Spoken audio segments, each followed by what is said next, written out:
Like if I was sitting next to me, you would never, ever believe. The biggest betting man in the country would never put money on this guy turning into this guy. That like I live a sober life. I face every single situation head on. When I want something, I fucking get it because I attack it because I've got nothing standing in my way. And when it gets really, really hard, I get really, really powerful and strong. If I had to sacrifice my fitness and my health and my wellness, tomorrow, shut her down. If I had to sacrifice my family, not even a question.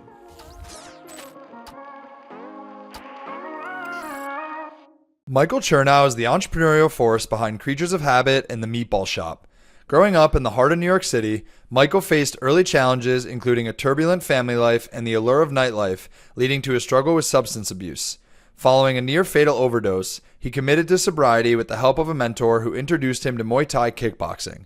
In this episode, Michael opens up about how martial arts and a regimented lifestyle set him up on the path to becoming a successful restaurateur and founder of a wellness brand that embodies his passion for fitness, nutrition, and disciplined daily habits. He also discusses the rigorous structure he's built into his days to maintain peak performance and balance, from early morning workouts to family time. Welcome back to Season 3, Episode 7 of the Turning Pro Podcast. Today we have Michael Chernow, the founder of Kreatures of Habit and a serial entrepreneur. Thanks for joining us today. What's up, man? So we started going down a rabbit hole and I was like, wait. You got to stop. We got to hit record first because I think these are actually the conversations that the people listening to this are going to want to get into. So to jump right into it, I was explaining to you how martial arts has been something that I've picked up over the last year and it's really like changed my life in a lot of different ways. And I know going back to, fast forward, or go backwards 20 years now, tomorrow, it changed your life as well. So tomorrow, I don't know when this podcast will air. It'll be a couple months. Okay. Yeah. So tomorrow is my 20-year anniversary of sobriety. And right as soon as I got sober, I got very lucky. And I met two guys that kind of swooped in and introduced me to Muay Thai kickboxing. So these dudes were sober.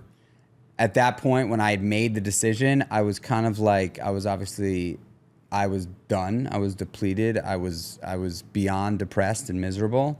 But I was also totally terrified because I had been living my life a certain way for the last 10, 11 years, which was not good. But these guys came in and I thought that like getting sober was basically going to mean like I was going to live this boring life. I met these dudes. They were tough guys covered in tattoos and they basically like became my older brothers quick. And introduced me to Muay Thai. And, you know, I kind of laugh about it because, like, when I was a kid, I always wanted to be a ninja. There was a movie that came out before I was born, but I remember, like, I was born in the 80s, and there was this movie called The Last Dragon. And it took place in New York City, and it was like a modern, for that time, spoof on Bruce Lee's, you know, kung fu movies. And this dude, Bruce Leroy, this guy Timok played this kid, Bruce Leroy, and he was just like my idol. And when I was a kid, I would go to Canal Street and like go into the stores and like go into the back and there'd be like ninja stars. And anyway, when I got sober, these guys introduced me to Muay Thai and I just became, I don't know how, I don't know, like, it had to have been just like the right timing. But I just became obsessed, and I put my heart into this sport, and along with, you know, the sober community, these two dudes that kind of really came to my rescue, and I felt like at that time, and I also, you know, we were also talking about the correlation between, before we started rolling, martial arts and entrepreneurship, right? And I think that there's just a lot of correlation in just sport in general and entrepreneurship. But for me, I think martial art really like began I began to see this blueprint. And at that time, I wanted someone to pat me on the back. Like I wanted someone to make proud. And these two guys were like there at the right time because I was so, I had zero self-confidence, zero self-esteem. Even though I had a big ego, I did. Like I was, you know, I worked at a very, very popular, busy restaurant for years. Like everybody knew Mikey in the city. I was dying inside, and so these guys came in and they brought me into a martial arts academy right around the corner on Broadway and Canal, and I just sunk in, and I got my ass kicked daily, you know. But what it taught me and what I use today in business and as a husband and as a father is this idea that like the only thing I have to do right, the only thing I have to do well, the only thing I have to do almost perfectly is get back up. Like that is it. Everything else is open, is fair game. Get your ass kicked, show up tomorrow. Fail on it, you know, show up later on. You know, it's just like as long as I get back up, you know, I didn't go to college. I didn't go to business school. I didn't do any of that shit. I didn't come from a family that of you know, successful entrepreneurs. I literally learned what I know today from the years of working in restaurants, but also from a martial art, which was get back up no matter what. Just get back up. And you made a comment before we started, which was something along the lines of all it takes is one shot. Yeah, and then again, right? Like sometimes you can you could be the best guy at the gym, and you're in the ring with someone young and fresh, and you let your guard down a little bit, and then boom, that one dude just gives you that, like, found the timing, found the spot, and got you.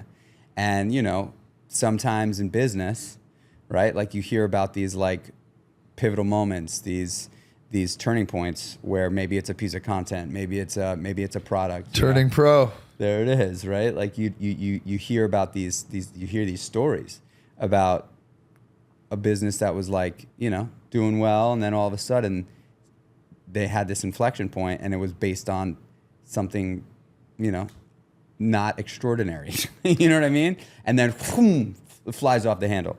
So I think, you know, there's that too in martial art is like something that, you know, is very possible. I want to rewind to before you discovered martial arts. So you spoke to Ryan for 2 seconds when he walked upstairs. One of my best friends in the world, 11 years sober, was one of the best soccer players in his age class, went down the path of getting into drugs, and, you know, his life took a left-hand turn, if you will. And so I think I got very educated about it just from, like, you know, living with him for 2 years and really trying to understand this. And so I want to get a better understanding of like what your childhood was like.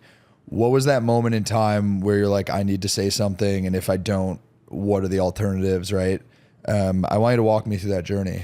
Yeah, so I mean, I grew up right here in Manhattan. I grew up in Manhattan, you know, and there's an unbelievable wealth of exposure you get here in the city, specifically growing up here, because, you know, and now I don't live in the city.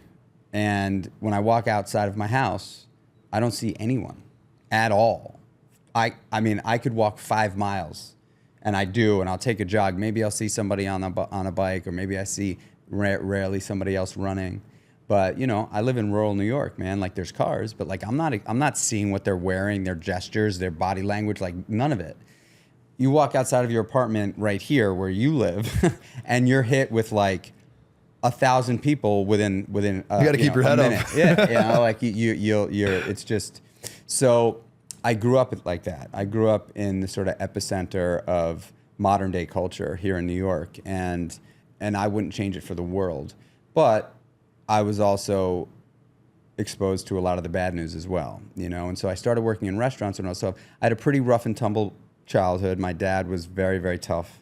He was an abusive guy, aggressive guy, mentally ill, and we lived in tight quarters.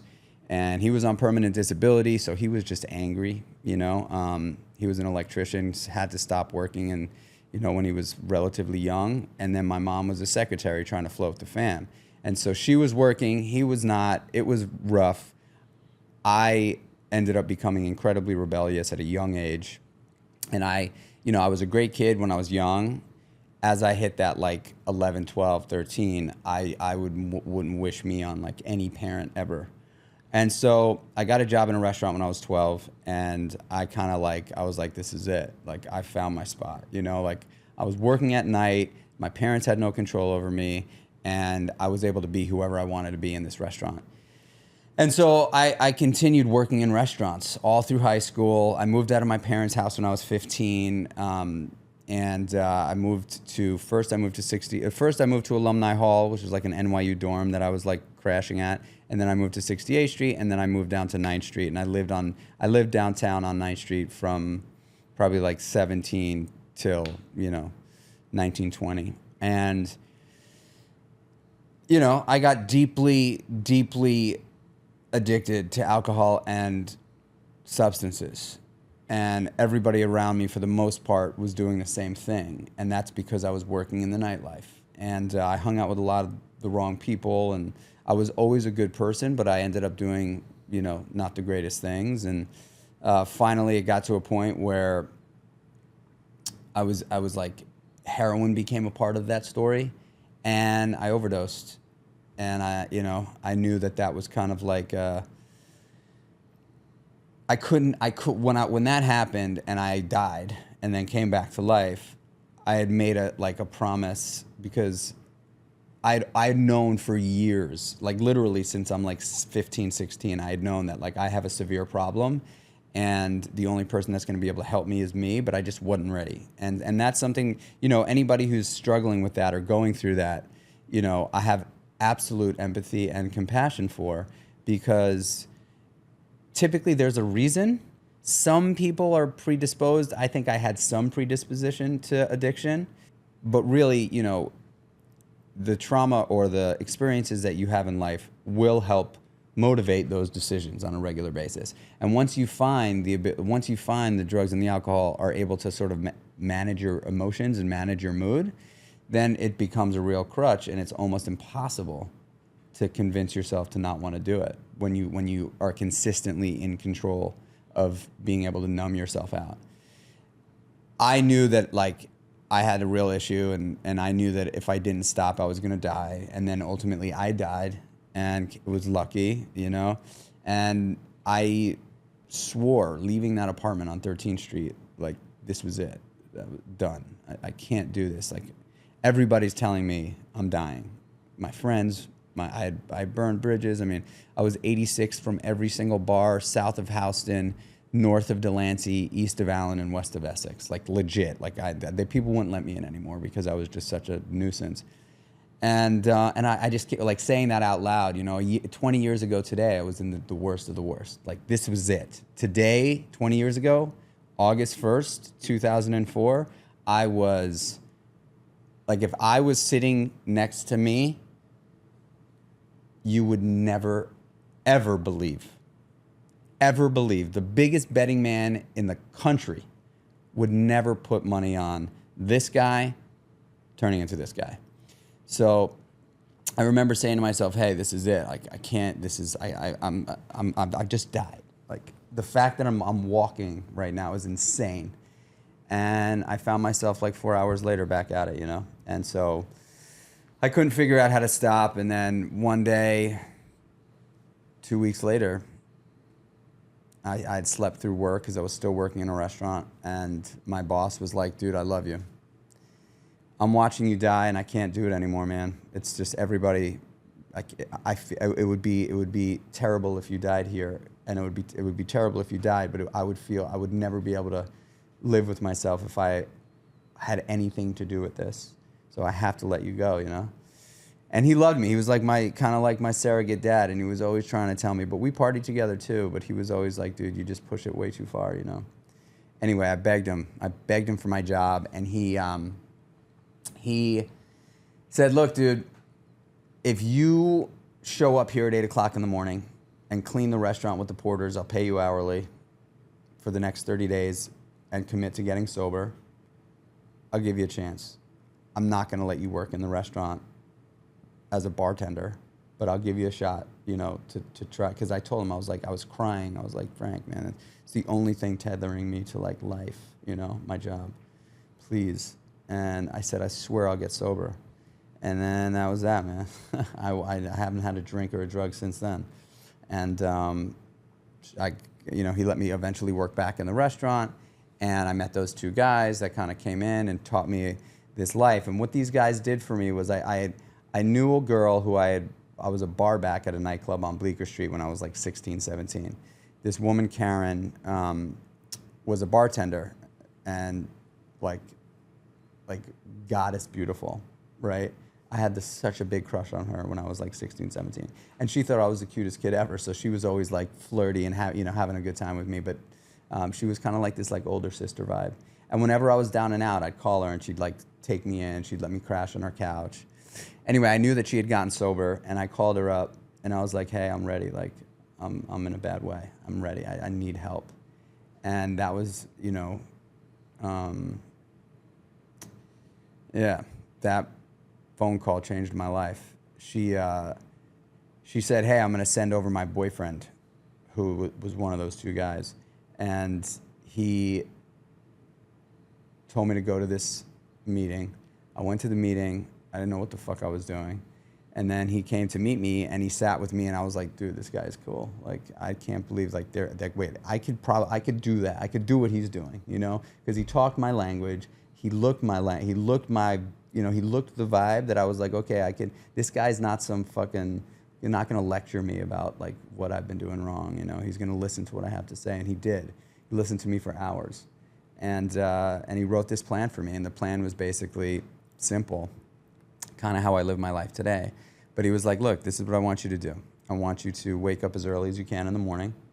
As soon as you wake up, I want you to roll out of bed, and I want you to drop on your knees and ask God for help. He's like, I don't give a shit if you know about God, you care about God, you believe in God, you don't believe in God. I don't care about any of that. You need to know that help is what you need, and starting your day by asking for it from something that you don't know is going to be powerful for you. You need help, kid, and this is the way you're going to start asking for it.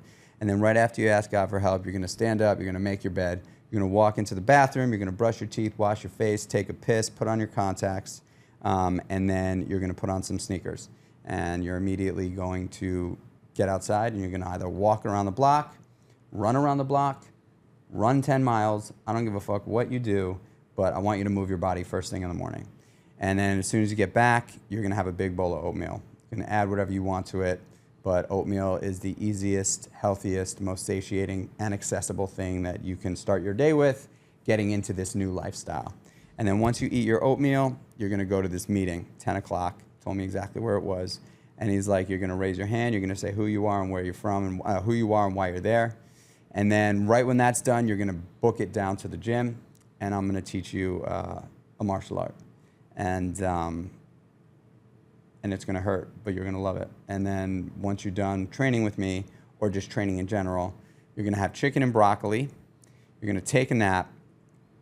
You're going to go to work. You're going to have chicken and broccoli, and you're going to go to bed as early as you can. Right before you go to bed, you're going to drop on your knees. You're going to thank God for the day and pass out. And that's your life. Rinse and repeat. I'll be there with you. I'll do it with you every day. And I was like, wow. Like, honest to God, man, that's how I live my life today. I've been doing basically everything he said to me 20 years ago today. And I just put the right foot in front of the left. And what I'll say about, look, I think I have leverage in my life because I'm sober. I really believe that. I'm going to be 44 in a few months. I feel like I'm fucking 25, and I bang with the best of them. And I know, people will ask me, oh, like, what is it? Like, what are you doing? What are you eating? What are you training? Really, what I want to say is I don't drink or do drugs, man, ever. I just don't. And like most people, whether it's casual or not, I pass no judgment. Everybody I know drinks. It's like, I have a sober community, but my wife drinks, most of my friends where I live, I got no issue with it. But I will say that, like, I live a sober life. I face every single situation head on. When I want something, I fucking get it because I attack it because I've got nothing standing in my way. And when it gets really, really hard, I get really, really powerful and strong because I just know the only thing I have to do is get back up. Period. Like, it doesn't matter if I fail. It doesn't matter. And I also know, because now I've been doing this for a long time, you know, I'm going to create no matter what. So like, if I try something and it doesn't work, I don't cry over spilled milk. I'm putting the gloves on, you know, I'm like, all right, let's go. Who's next? You know? And I think I think I have the ability to do that because I've been able to commit to not drinking and doing drugs, and then commit to fitness and nutrition, and then commit to mindset eventually. And then that built confidence in me. And then the only thing that I can say builds absolute courage is the path of commitment to confidence, because confidence is what is needed for courage. And, you know, they write books about courageous people. And so I'm not saying people are going to write books about me. You'll have a book one day. But I am saying that, you know, I believe that the 3 C's, commitment, confidence, and courage, are I think anybody can do it. And I think that there's typically a turning point where it happens for someone. And like anything and everything great takes courage. So like, what's the path, you know? What was the self-talk like in the early days of that journey when you had this mentor, if you will, that was telling you, here's the regiment you're going to follow? There's obviously moments of doubt that creeped into your mind. I'm sure there's moments where you're just not sure what to do next. Like, what was that self-talk like to continue on that journey, knowing that it's what you needed to be doing? I mean, I'll say that like I really do believe that I was very lucky, because I found someone very early on that I really respected and I really wanted respect from. And from the sober people that I met early on and the Muay Thai people I met early on, I had like 2 very committed communities of people that supported the shit out of me. Everybody at the Muay Thai gym knew my situation, because Marcus was like not afraid to tell them where I was at. Because when he brought me in there, they were like, "What the fuck are you doing, this dude?" And he told them, and they all were just like, "We're gonna work with this guy," you know. And so I remember in September that year. It's like one of the most fond memories I have. There's a couple of memories that I can point to. It was obviously hard, right? Like I'd given up I'd taken off the blanket in sub-0 weather, right? Like that blanket kept me warm all the time, even though it was killing me, you know, but I just ripped it off. And so I was fucking cold, and I was like a raw nerve, you know? But I did have the support systems. I remember in September, towards the end of September, I was sober, you know, almost 2 months at that point. And I was in my apartment on 5th Street and 2nd Avenue. And it was hot as fuck in the city. And for years, I like didn't have an air conditioner. You know what I mean? There was no AC. It was like lived in this old tenement in this funky ass apartment. And I never like went out and bought an AC. Like I just didn't give a shit. I would just like, I barely slept. And when I did, it was just like, it was like blackout, you know? So I remember buying myself an air conditioner, and I was on the floor of my living room in the apartment, and I was like, I wasn't like curled up in a ball like crying, but I was like lying on the floor, kind of like just like there, and I was like, oh my God, I'm fucking free. I'm free. I am not held back by this thing anymore. Like, my body's changing, my mind is changing, my confidence is changing. I am free. For real. I could do whatever I want. Like, I've got nothing in my way. I could really do whatever I want. And that was just sort of a moment. And then another moment that I remember, because with Muay Thai, I ultimately ended up, you know, and also Marcus, you know, told me that he wanted me to get out and start running in the morning. It started with walking, obviously. I wasn't running in those days, but like eventually I started to run. And I remember I used to do this run eventually called I coined it the triple bypass. One thing to know, like if you're an addict or an alcoholic, you know what it means to be loyal. You understand commitment and dedication to the drugs and the alcohol, like enormous, right? Like you will do anything it takes to get high or drunk.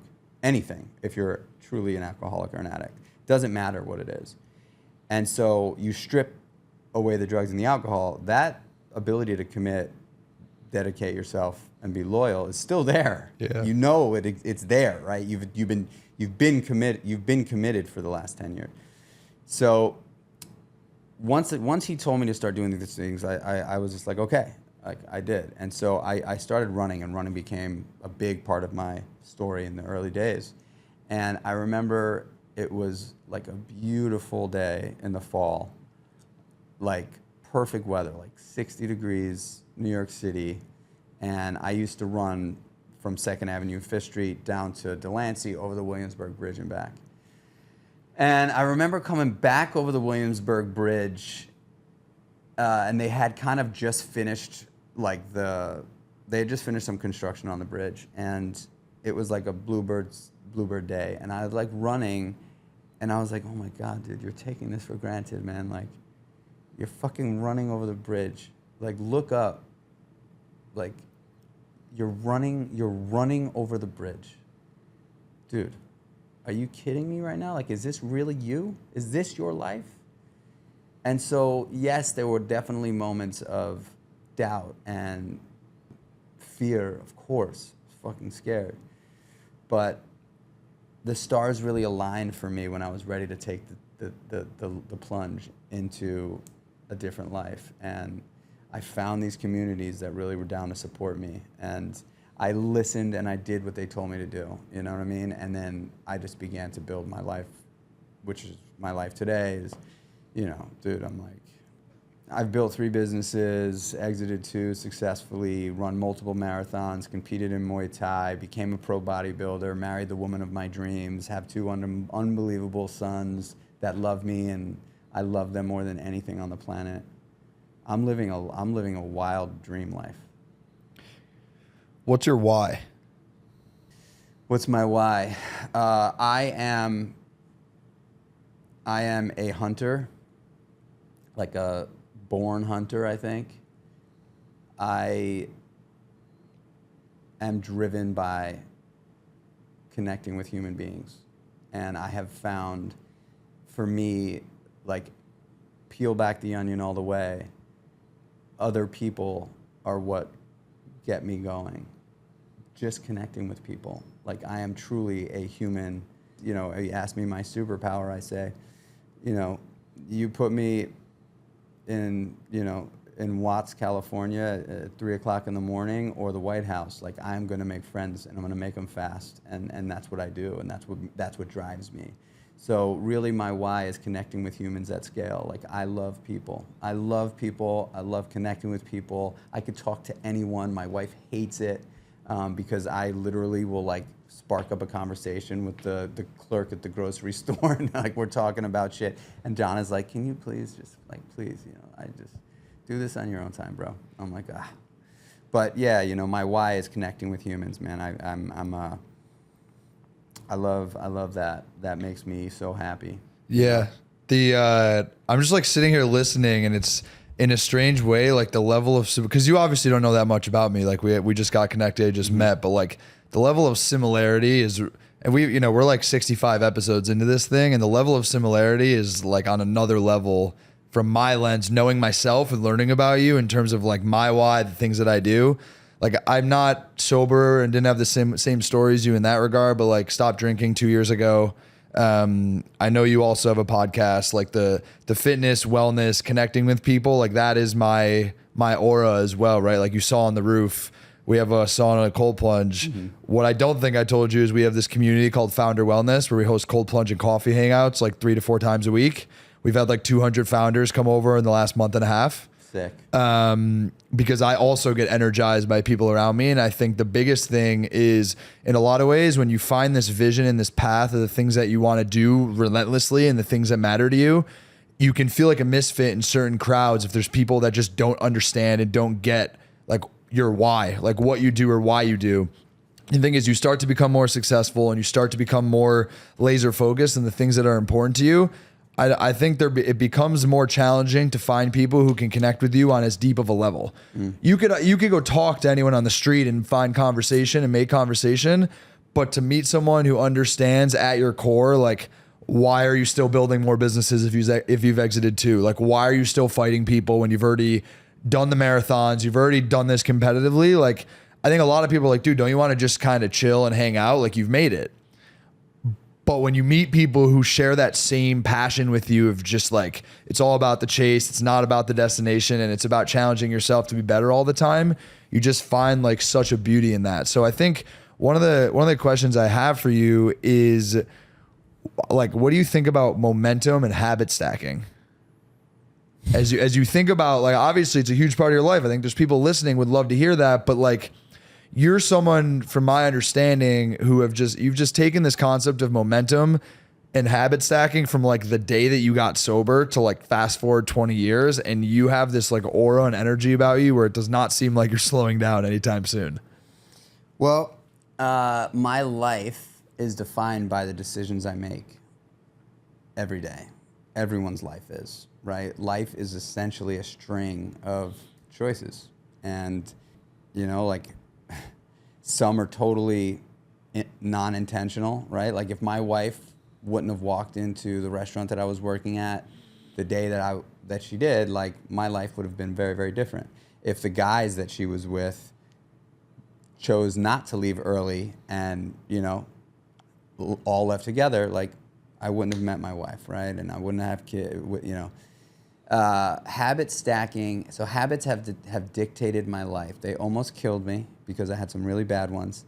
And when I was able to replace the bad ones with good ones, they've made me the guy I am today. I believe every single day, and I still believe this, every single day we get a shot. We get a shot to put real numbers on the board. Yesterday is fucking history, man. There is not a single human being on the planet that has ever been able to go back and change a decision they made yesterday. Tomorrow isn't guaranteed, right? Like, who the fuck knows? You know, like, today is the day. And how you start typically paints a picture of what the rest of the day is going to look like and how you finish. You know, like, if the Olympics are on, you know, like, somebody gets a bad start off the line, very, very small chance they're going to finish that race in first, second, or third place. Very small chance, right? They get a hot start off that line, they got a shot. And I look at my day like that. You know, like, I believe in pouring foundation every single morning. And, you know, back in the day, years and years, hundreds of years ago, like, there wasn't cement. They weren't like pouring these like bedrock, you know, these rock hard foundations. They were building on dirt. You know, I have a house from those days. I have a house where half of the house is built on dirt, and eventually we found one of the posts was about 1.5 foot sunk into the ground, and had we not found that, the house could have fallen on us, right? I pour foundation every morning, man. I've actually taken a little break from my super intense morning routine just to take a break from it. But I believe in wins, and we're wired to want to win. I don't mean want to win the race. I don't mean want to like win the money, although that's part of it, right? I mean just win, feel good, right? Like, when we win, we feel good. That's the truth. And when we lose, we typically learn, and a lot of us like don't like that. I've actually learned to really appreciate it, and I kind of thrive in the lost days. But I have used habits in the morning as a way for me to just stack fucking tons of wins before I get out. By 6:30 in the morning, typically, when I'm like in my ideal situation at home, not traveling, you know, by 6:30 in the morning, man, I've won like 15 times. All right, I'm intrigued. You're waking up. What time are you waking up, and what does a day in the life look like?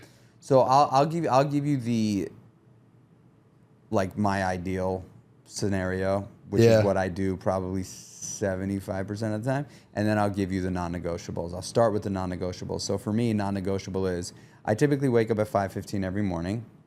the first thing I do every single morning is smile. And I know that sounds cheesy and corny, and it's actually really uncomfortable, but super effective. So I smile for like 30 seconds, and I go right into gratitude. I'm grateful for the wife sleeping next to me. I'm grateful for my kids sleeping down the hall. I'm grateful for my dogs. I'm grateful for this house. I'm grateful for the sun. I'm grateful for the fucking cold plunge. I'm grateful for all these shit. I just go through a list real quick. Boom. Get my day started with positivity, and I get up with intention.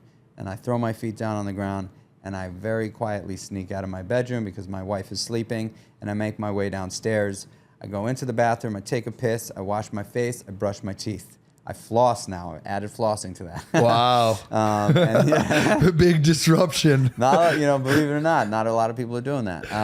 And then I pray, and I have a real prayer practice. It's gone way beyond, asking God for help for me. Like, I have a thing that I do, and I'm not a religious dude. I don't subscribe to any, sort of secular thing, and I've got no problem with it, but it's just not my thing. And I pray. And then I go right into push-ups, and I do 50 push-ups, and then I go right into stretching. So I'll do down dog, up dog for 2 to 3 minutes, and then I do cat cow for 2 to 3 minutes. And that's my non-negotiable. That's like no matter where I am in the world, I am doing that. And then I'll drink a bunch of water. I typically throw an element into it. I got a few other things that I throw into it just when I'm home. And then I kind of like get my day going, you know what I mean? And that's sort of like hey, this is like, you got to get this done. By the way, at the end of that, I feel like I've accomplished a lot of shit already, The ideal situation is wake up, smile, sneak out of the room, make my way down to the bathroom, take a piss, brush my teeth. I don't wash my face in this one. I splash water on my face. And then I go right into the guest bedroom where I've got a red light panel, and I sit and I do my red light, and I meditate for 20 minutes. When I'm done with my meditation, then I do my prayers, my push-ups, and I call it my poses, the 3 Ps. Prayers, push-ups, poses is where I do my stretching. And after I'm done with that, I go into the kitchen and I make my little 30-ounce of water concoction, and I head into the infrared sauna, and I sit in there and I read for 30 minutes. And then I hang over my legs for 3 minutes to get a long, good hamstring stretch because I got super tight hamstrings. And then I walk across to the cold plunge, which is right across from my infrared sauna. And I sit in the cold plunge for anywhere from 3 to 5 minutes. And then on my way out, I stop in the mirror, give myself a little look in the mirror and say, "You're a good dude, Mike. Today's the day. Go get him." And then I walk out into the kitchen. At that point, my wife and kids are just getting up, and I feel unstoppable. And I'm just all dad, all husband from 6:30 to 8 when either I take my kids to school, my wife takes them to school. Once I'm done taking the kids to school, I'll probably get about an hour and a half to 2 hours of work done. If that's my first little tranche of work in the morning where I'm just plowing and making sure that I'm being proactive, not just fucking responding to emails. And then I train. And so I train typically from 9:30, 10 to 11:30, 12. And then at 12 I eat, and I typically have my meal one either before I'm training if I'm going to do a heavy lift, which is my company, or I'll have it post-training if I'm doing a lighter lift. And then I have another 3-hour block of work where I'm giving my team the ability to just schedule whatever calls or meetings we want between 12 and 3. If I don't have anything, which is rare, I'm just getting after emails, trying to catch up. I mean, the email Slack game is, as you know, it's fucking heavy, and it's I could sit and I could do it for 24 hours straight and just not stop. So I give myself that time block. It's very important for me to have sections of my day carved out. At 4 o'clock, so that's from 12 to 3 or 4. At 4 o'clock, I walk, and I typically do a ruck, and that's when I am taking in some content that I want to appreciate. I am totally happy to take work calls on those rucks. So, we all got caught in this has to be a Zoom, has to be a Google Meet thing. And I was nah, before the Zooms and the Google Meets, there was only calls, conference calls. I love that. I love that. So I was hey, if you don't absolutely need to see my face, I have my camera on most of the time, especially in that 12 to 3, 4 arena. But, you know, in that 4 to 5, I'm just taking phone calls. Or if there's no phone calls, I'm just listening to some good content. And then from 5 to 5:30, 5:45, I do my finishing touches, and then boom, in the car, back home. I don't take any work calls. I'm just listening to some good music and getting myself prepped to transition from like intense work dude to husband dad. And typically I pull into my driveway at around 5:55. Takes me about 20 minutes to get home. And I actually do this little breath work transition because about 2.5 years ago, I was coming into the house and I had my phone in my hand, and my older son, who was 7 at the time, he's 9 now, was like, Dad, and I just gotten into the house and I'm like trying to finish up an email or a text or something, and he's like, Dad, and I was like, don't you see I'm doing something? And then I was like, oh my God, like, there's only one thing that kid wants in life. Only one thing. He doesn't give a shit about my business. He doesn't give a shit about my job. He doesn't give a shit about a house, a car, a fucking bank account, stocks, fucking shares, equity, nothing. He doesn't care about money. He doesn't care about anything. He only cares about his dad's and mom's attention. He wants my attention. When he calls my name, he wants me to respond to him. And I just fucking didn't. And I caught myself there and I was like, oh my God, Mike, how many times does that happen, dude? That's it. Done. So at 5:55, pull into the driveway, turn the car off halfway up the driveway, sit, close my eyes. I do this double inhale, long exhale breathwork thing for 5 or 10 rounds. Really get back to baseline. It really works. I learned it on Huberman. And then I'm like almost like in a kind of like a very like almost like tranquil state. And I calmly and peacefully turn my phone into airplane mode and walk into my house, put my phone face down, don't look at it for 3 hours until the kids go down. And typically dinner's on the table at 6. My wife is super punctual. We eat, we chill, we play games, we talk. We do rosebud, thorn, and seed, which is like something that we've been doing, even though as they're getting older, they're starting to think it's a little corny. But we do that, rosebud, thorn, and seed. We go around the table. And then, you know, I put the boys down. We go back and forth every other night. You know, I'm like talking through that day, you know, it's like, I'm so lucky and blessed. I really am, man. You know, I used to think that it was so important for me to work 14 hours a day.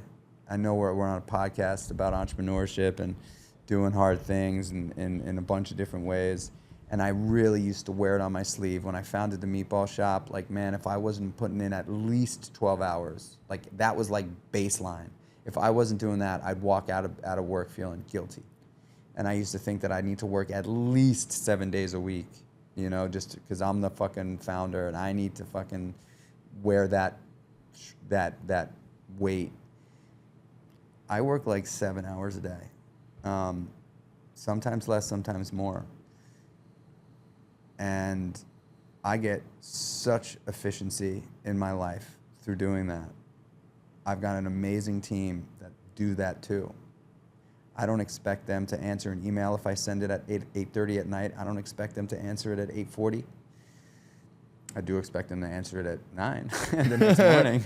But I've learned to truly have a balance in my life, and understand that, man, if there's a fire, you better believe that I'm the first one in. But if there's no fire, it can get done tomorrow.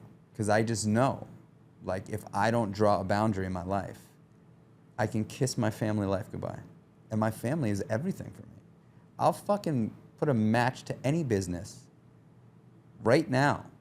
If I had to sacrifice my fitness and my health and my wellness, tomorrow, shut her down.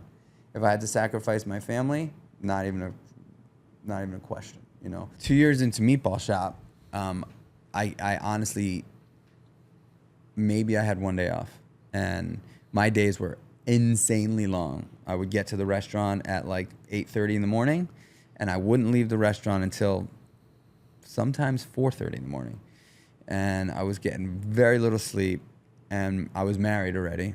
I got married in 2007. I opened up Meatball Shop in 2010, and after 2 years of that, my wife was so supportive. But she took me aside, and she was like, Mike, I love you, man. I love you so much. But this isn't sustainable. Like, I can't do this. This is too much. I don't even know you. I haven't seen you. I haven't had a dinner with you outside of me coming to the restaurant. It's like, this can't happen. Like, and I needed that kick in the ass. And I said to my business partner, hey man, I'm going to lose my marriage. I'm sorry. Like, I'm not working on the weekends anymore. I'm not doing it. I don't know how you want to deal with that. You know, I don't know if that's something that you want to fight me over, but I'm just telling you that, like, I'm married, you're not. And it's way more important to me than this. And this is absolutely important to me. So I'm asking for your support, you know?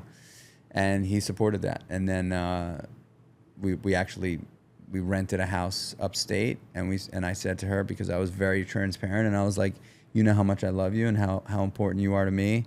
I want to live the rest of my life with you, but I'm going to be honest. Like, if we are in New York City on the weekends, the busiest part of my life for work, it's going to be ungodly. It's going to be unbelievably impossible for me to either not be in there or thinking about it all the time. And if I'm thinking about it all the time, I might as well not be here. So we got to get the hell out of Dodge. Like, we got to leave the city. And so we rented a house upstate. We went every weekend. And that was kind of like the beginning of me sort of understanding that, like, you can be sharp in business, sharp in fitness, sharp in family, if you draw hard and fast boundaries. You know? So there's two things I want to delve into out of what you just said. And the first one is this topic of having boundaries, right? Like, I admittedly, I don't.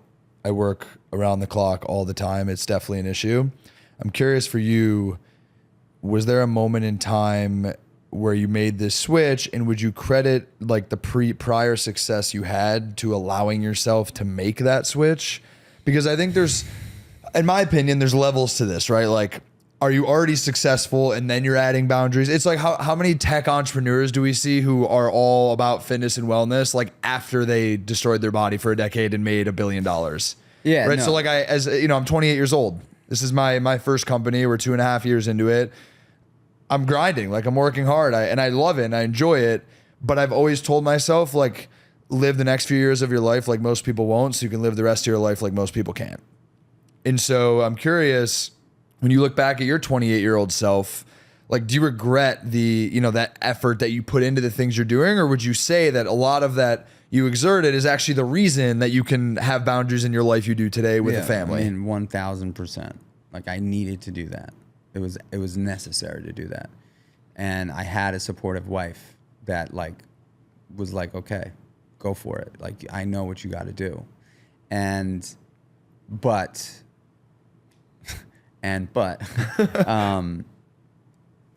there is a limit, right? Like, I'm just here to tell you, no one is performing unless you're a fucking Navy SEAL trained specifically to fight without sleep.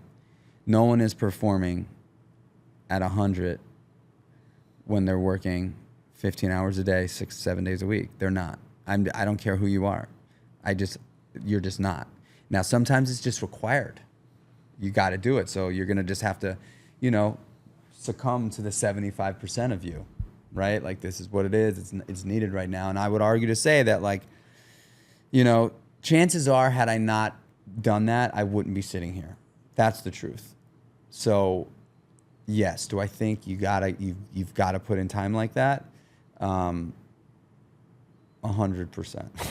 I do, but I also think that, like, you should, maybe someone that's sitting here listening to this podcast right now thinking, damn, like, the only seed that I want to plant is be intentional and be cognizant of it.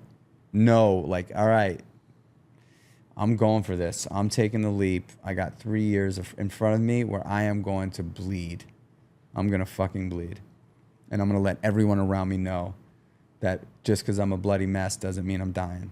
You know, like, I'm gunning for this. Support me. Don't hate me.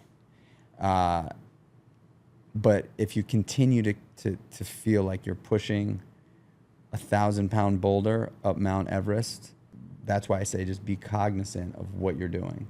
Because sometimes, like, that storm is never going to end, you know? And so I'm not saying give up. I'm not saying throw in the towel.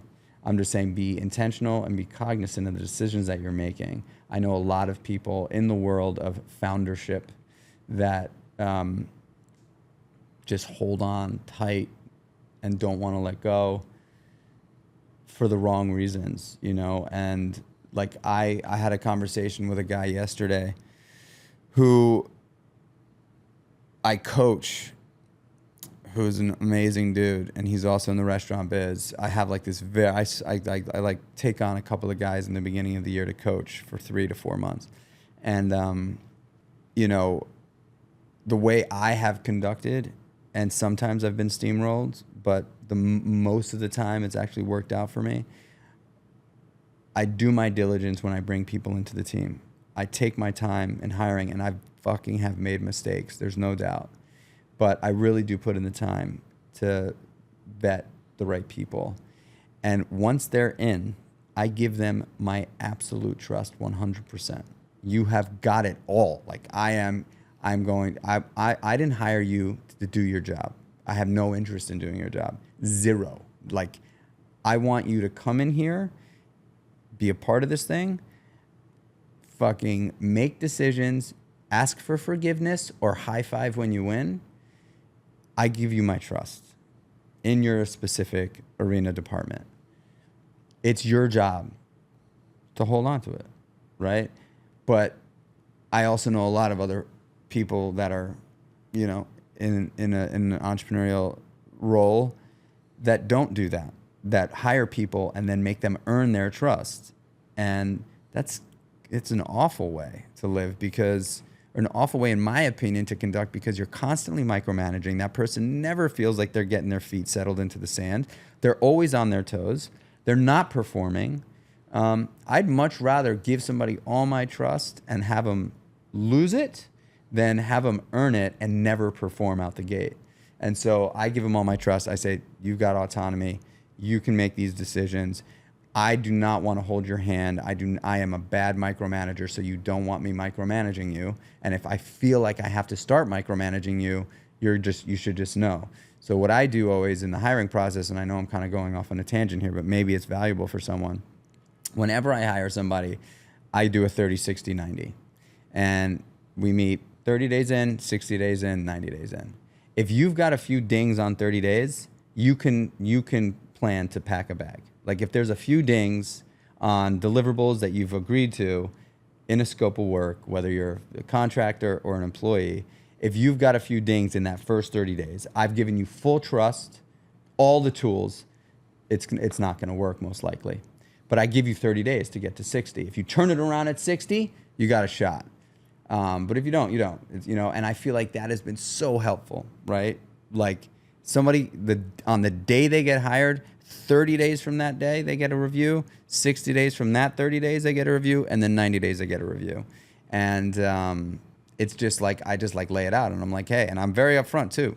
As soon as they get hired, I'm like, hey, you got 30 days. Let's go. You know, like I'm going to let you do you. I'm not going to say shit. I'm going to let you do you. You show up to our team meetings and our stand-ups with what you got. I'm not going to ask you for shit. I'm not going to check on you all the time. And if you don't, we're a startup.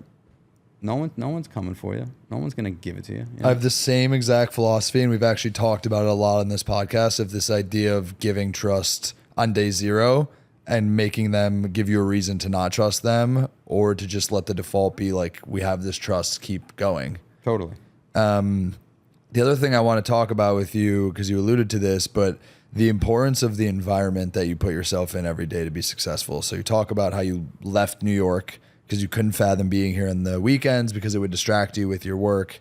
How has this move that you've made into the countryside, is the way you described it to me before we hit record, how has that affected your day-to-day life? And I think the second piece of that question is, how has that impacted you still feeling like you're in it, although it's kind of an illusion because you're really not physically? Great question. So we started going upstate in 2012. That's when we like rented a little house up there. But I didn't move upstate until 2020. So we rented a house in 2012 and we used it like most weekends. And I said to Donna, I was like, this is the best decision we've ever made to get out of the city on the weekends. Like, let's go buy a house now. Because I said, you know, if we go buy a house and we don't use it, that would suck. Let's rent, see if we use it, and then think about buying something. Anyway, we bought a house in 2013. And we use it on the weekends, and then the global crisis hit in 2020. My kids were super young. We were living in Brooklyn, and one was 2, one was 4. Their schools shut down, and they went to like virtual, and they started in September that next year. We basically spent the whole summer upstate, and we weren't planning on staying there. We were kind of playing it by ear, but then we got note that in September it was going to be all virtual, and I'm like, you can't put a 5-year-old and a 3-year-old in virtual school. Like, you know what I mean? Like, A, I'm trying like not to have these kids stare at screens all day, but B, like no one's engaging on a fucking screen. They're gonna have no social skills. I'm like, so for us, a mile down the road was a Waldorf school. So I could literally ride my kids to ride bikes to school in the morning. And the whole entire 2021, 2022, when most schools in New York were like plexiglassed out, these kids were out in the woods building fucking fires and, platforms and structures and my sons just became these like outdoorsmen, and the whole entire school was outside. All winter long, the whole year. It was like they had pods in the woods. Yeah. I've never heard of this before. Oh yeah, it's amazing.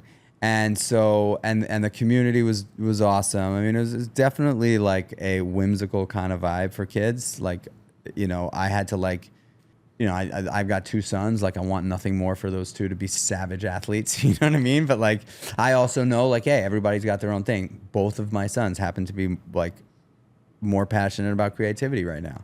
And so I'm like, cool, whatever. But we sent him to this school. It was amazing. How has it affected my life? I will never live in New York City again, ever. Until maybe when I'm old, when I'm like, I want the convenience of the great restaurants in walking distance.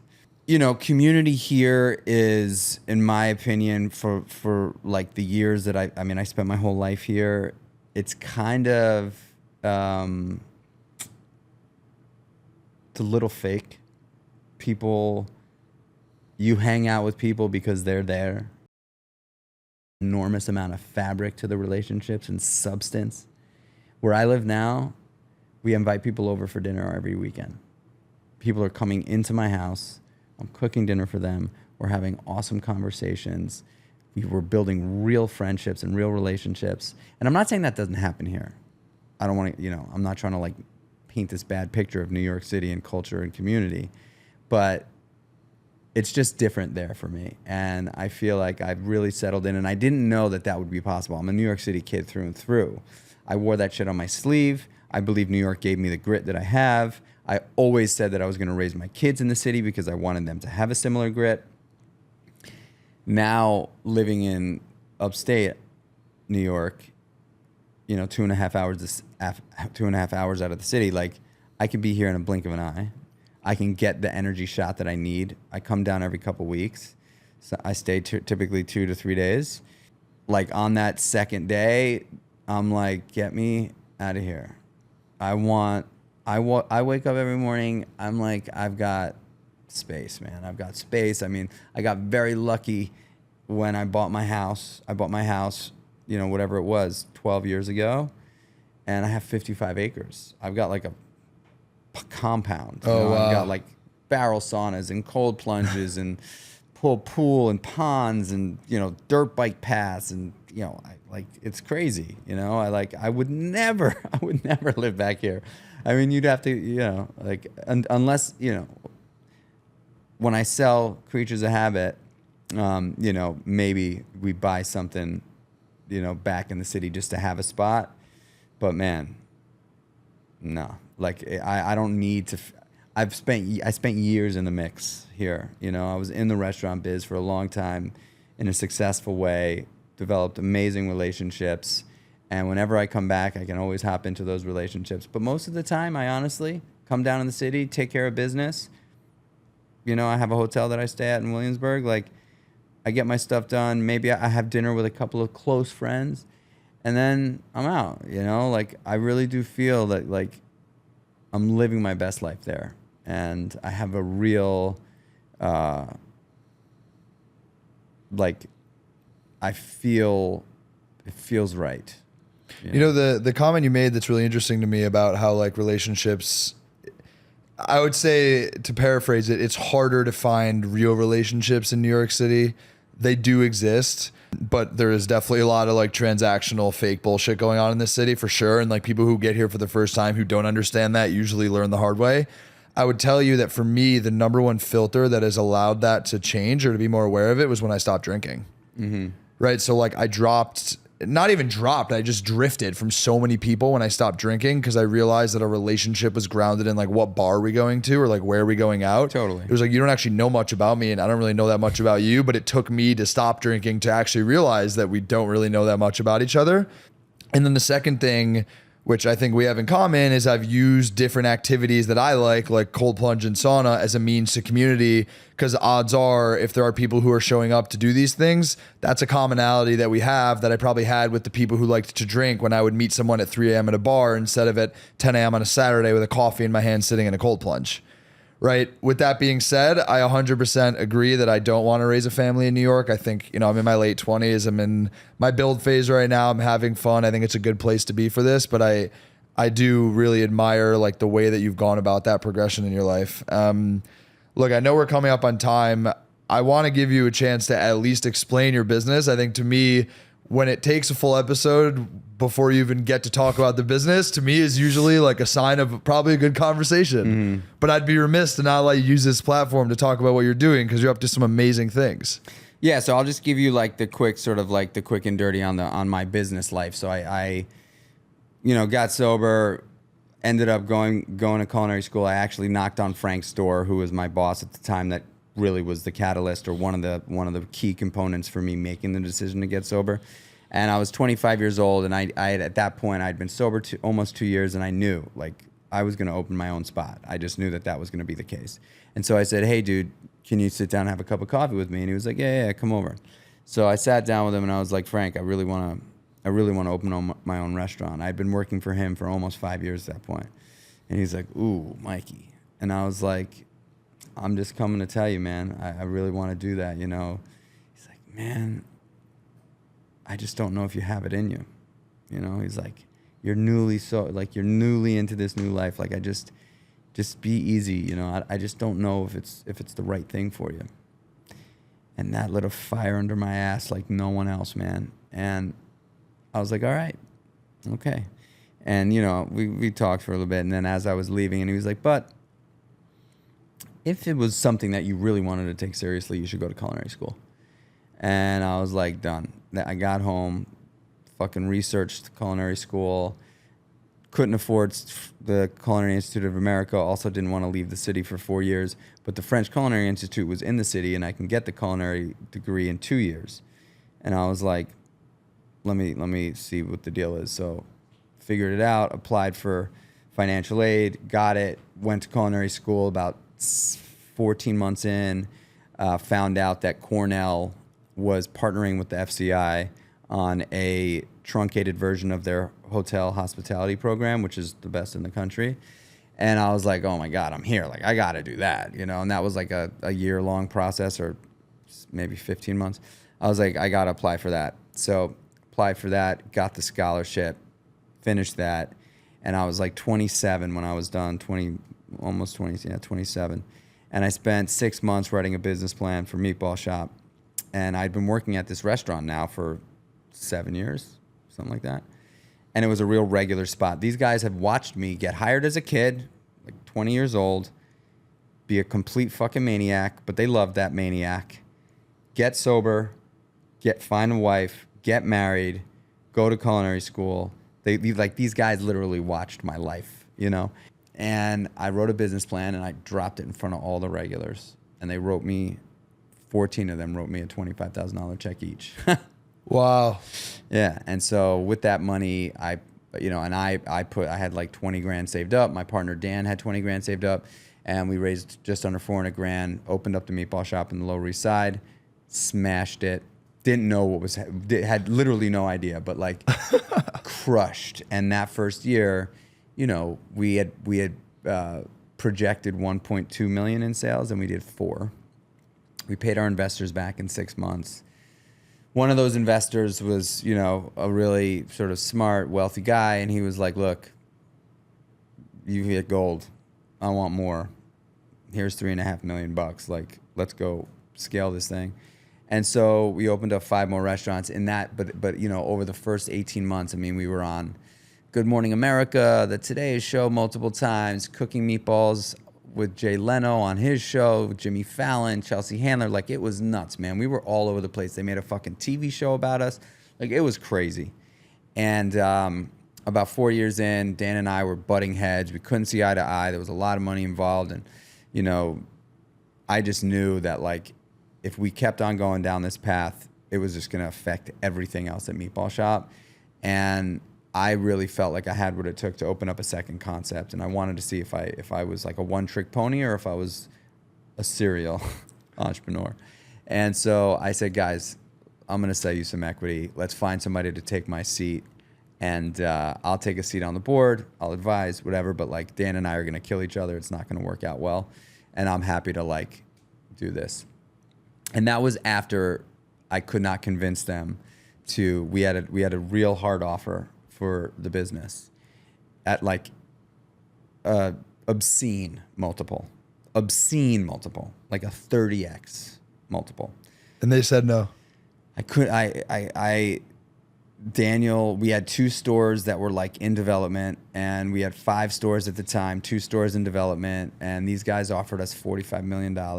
And I was like, dude, you and I literally started this business with $20,000. 20 G's. It's been 3.5 years.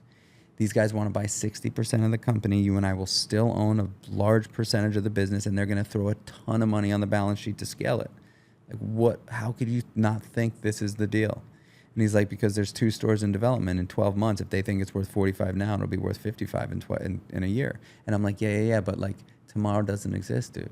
Like, today's the day. Let's go. And I just couldn't convince him. And the board was made up of his brother, his brother's best friend, his brother's best friend's best friend. So lesson to anybody listening, if you are going to designate a board, make sure it's not a biased board. Now, those guys I love, we're all still very good friends. All of them, the board, everyone. But it was devastating to me because we had life-changing opportunity, right? And I was 31, 32.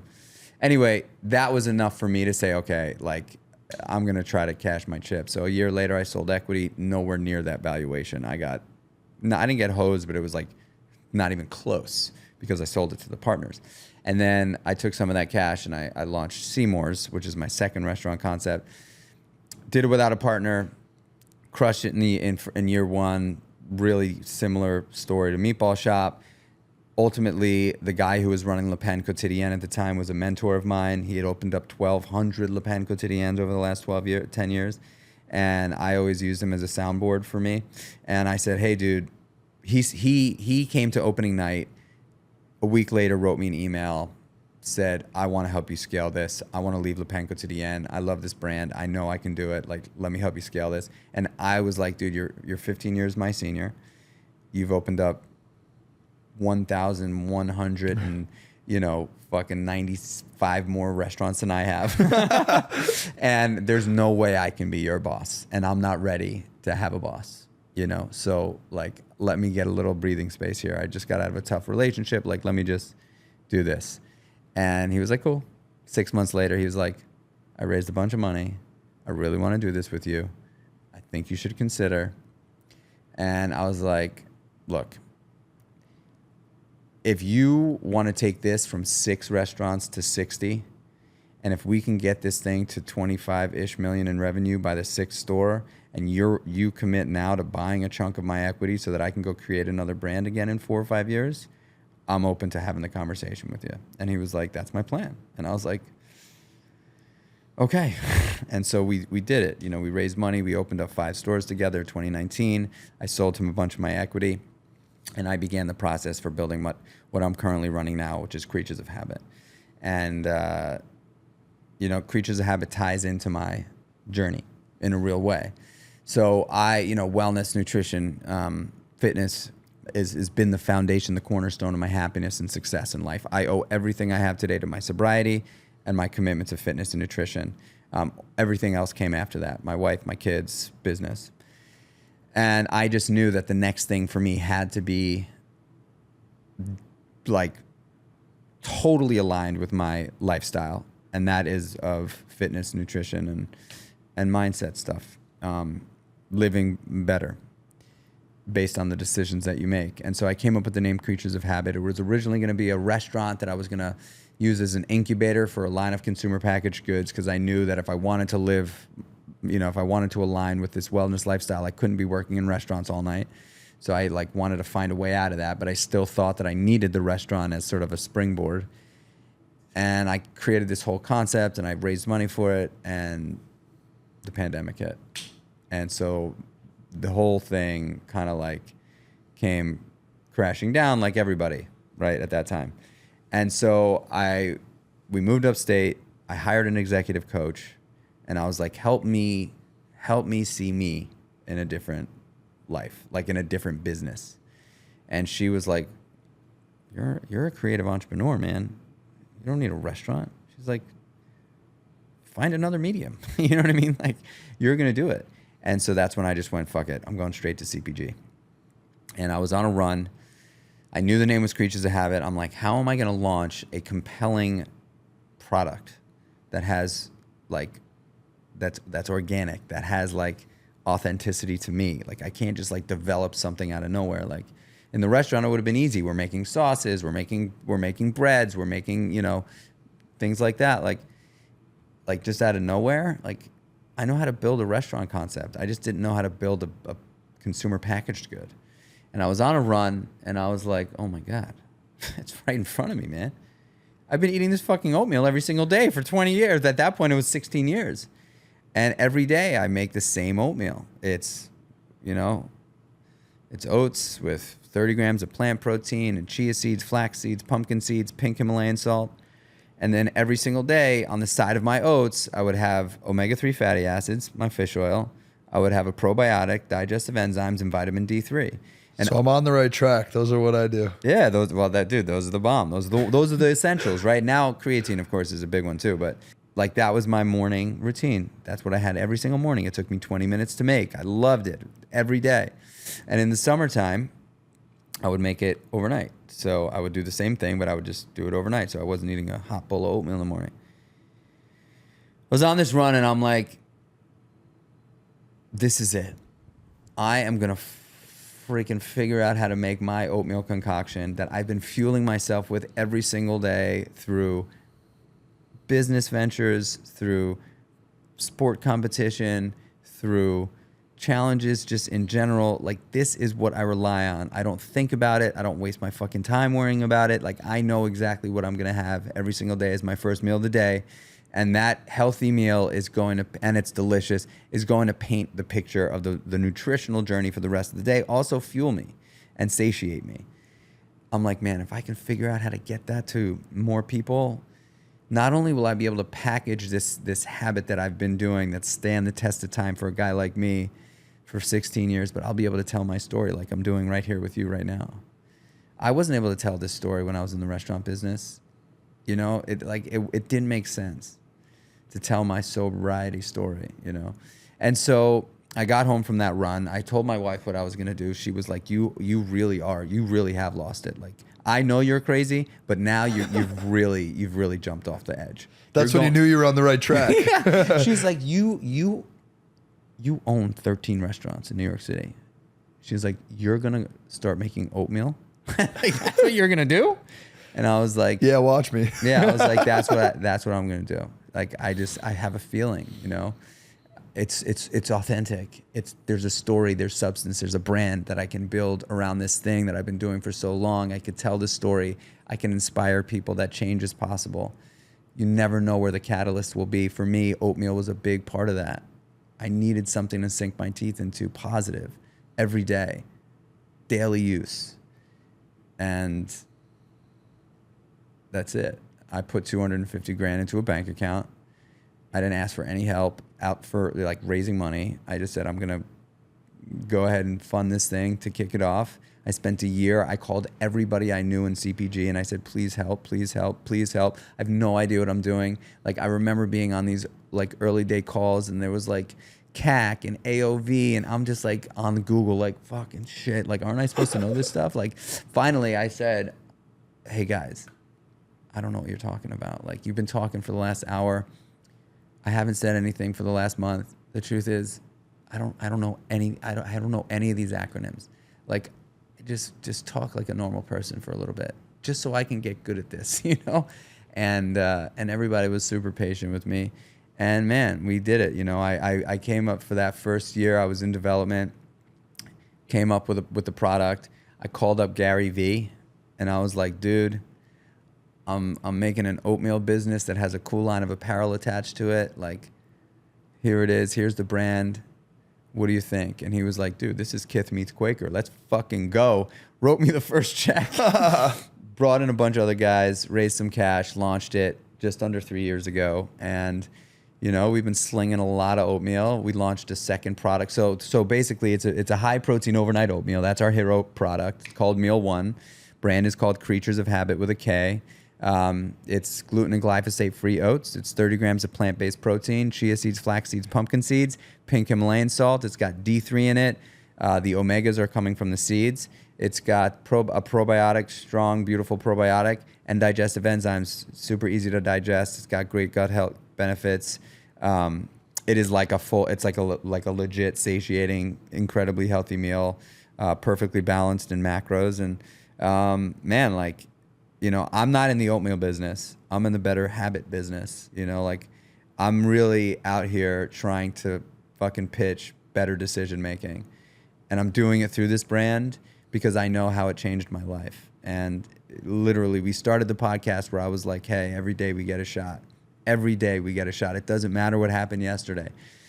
You know, all we got to do is get back up. Like, I believe that to my core. And that is how I'm screaming from the hilltops through this brand. And, you know, we're doing really well, and we're going to drop a few more. You know, we have a sleep support hot chocolate called the Nightcap, and we'll be dropping a few more SKUs over the next 3-4 years. I have no interest in, like, being like a spray and pray, you know, CPG product business. It's just going to be a very curated, select, you know, SKU profile, a portfolio that's, like, intentional for certain touch points throughout the day. And man, I'm like living my dream, you know. I'm paying myself nowhere near what I was making in the world of restaurants. Took a massive pay cut, and I'm cool with it because I believe really in what I'm doing. And yeah, so thank you for letting me share that, because that's, you know, like, I'm deep in it now. I'm like, I am sleeves up, you know, but I've built a really smart, great team of people around me that support what I do well, which is connect with humans at scale. And so they're like, dude, go out and do that. Let us handle a lot of the stuff that, like, you suck at. And I'm like, my gosh, that's music to my ears. You know, I've got a partner, co-founder, who I brought on about 2 years in, who was consulting with me from the beginning, who is just, his name is John Yarmish. He's like, I've never worked with a better guy in my life. legitimately ever who has an ungodly amount of respect for what I do, and I have the utmost respect for what he does. I trust him with everything in my life, and you know, he is a spreadsheet assassin. He genuinely loves it. Like we just had a 48-hour offsite at my house, and like looking at him when we were building out the next 2 years, like watching him, he was like salivating, figuring it out. And I'm just like, oh my God, I am so lucky to have this guy on my side, in my corner, telling me to go out and do what I do best. Like, so yeah, man, that's what I'm doing.